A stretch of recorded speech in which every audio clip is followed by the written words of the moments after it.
Corner 6. Corner to corner நீங்கள் add பண்ணிக்கணும். Beat போடும்போது கார்னர் டு கார்னர் ஆட் பண்ணிக்கோங்க.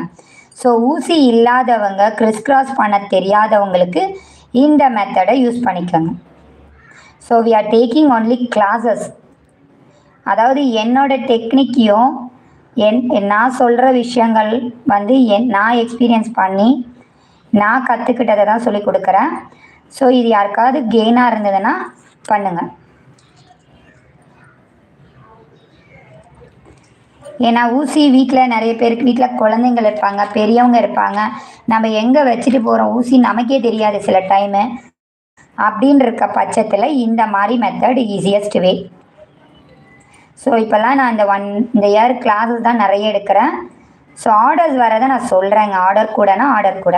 இப்போ பாருங்கள், நான் 3 தான் போட்டிருக்கேன். ஏன்னா நம்ம இங்கே எடுத்துக்கிறோம். சென்டர் பார்ட்டில் லெஃப்ட் சைடில் இருக்க என்னோடய வலது பக்கம் இது, இடது பக்கம் அது. இடது பக்கத்தில் சென்டரில் நான் நூலை விட்டு எடுக்கிறேன் த்ரெட்டை. ஓகேங்களா? டைட் பண்ணிக்கோங்க. டைட் பண்ணும்போது உங்களுக்கு ஒரு வாட்டி இழுத்திங்கனாவே டைட் ஆகிடுங்க. ஊசியில் போட்டால் தான் டைட் ஆகுமா, கிறிஸ் கிராஸ் பண்ணால் தான் டைட் ஆகுமானால